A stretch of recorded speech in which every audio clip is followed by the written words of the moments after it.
নমস্কার বন্ধুরা, আজকে আমি আমার হাজব্যান্ডের মুখের উপরে একটা ফেসিয়াল দেখাচ্ছি। এটা ভিএলসিসির ফেসিয়াল। তো আমার ট্রেনিং নেওয়া আছে, আমি সবার প্রথম বলেছি নরেন্দ্রপুর রামকৃষ্ণ মিশন থেকে আমার ট্রেনিং নেওয়া আছে 2001 সালে। তো আমি প্রথমে ওর উপরে দিচ্ছি একটা, প্রথম দিয়েছি হচ্ছে একটা টোনার, ঠিক আছে, হচ্ছে ক্লিনজার কাম টোনার, ওটা প্রথম লাগিয়ে নেওয়া হচ্ছে।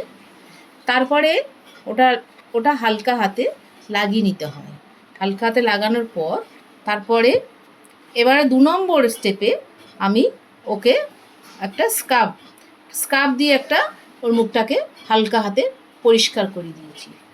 তারপর 3 নম্বর যখন এতে গেছি, 3 নম্বরে আমি ওকে দিয়েছি যথারীতি একটা ময়েশ্চারাইজার একটা জেল লাগিয়ে দিয়েছি, সেটাও হালকা হাতে দিতে হবে।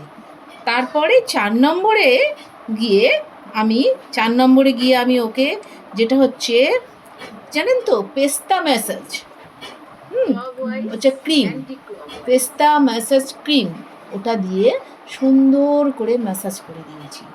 এবং ওইটাই হচ্ছে কি বলুন তো ম্যাসাজ অরিজিনাল ক্রিম। তার আগে যেগুলো হচ্ছে সেগুলো তো প্রথম পর একটা স্টেপ। তো সেটা আমি ক্রিমটা লাগিয়ে দিয়ে ভালো করে আমি ওকে করে দিয়েছি, ম্যাসাজ করে দিয়েছি। তারপরে আমি 5 নম্বরে ওকে দিয়েছি একটা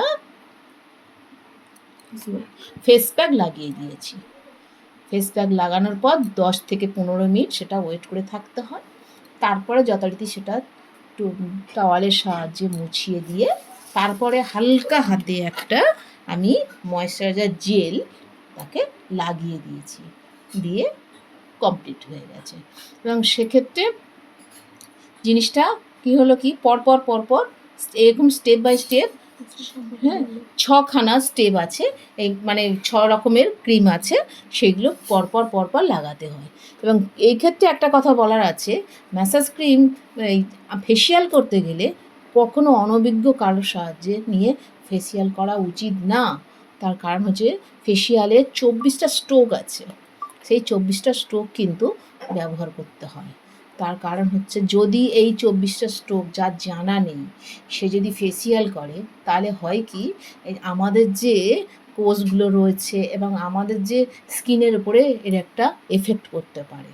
তাই আপনাদের কাছে আমার একান্ত অনুরোধ, যদি না কোনো ট্রেনিং নেওয়া থাকে তাহলে অন্তত ফেসিয়ালটা করতে যাবেন না।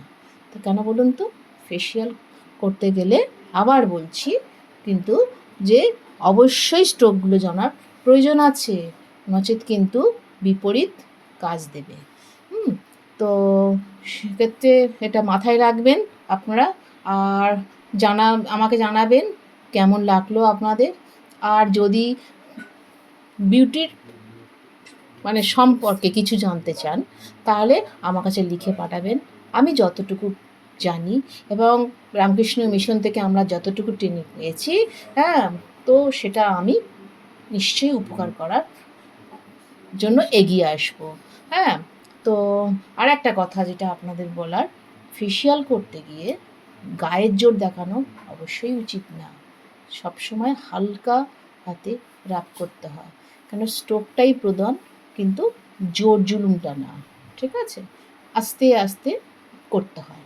দেখুন কেমন লাগছে দাদাকে, দেখুন গ্লো করছে কি না।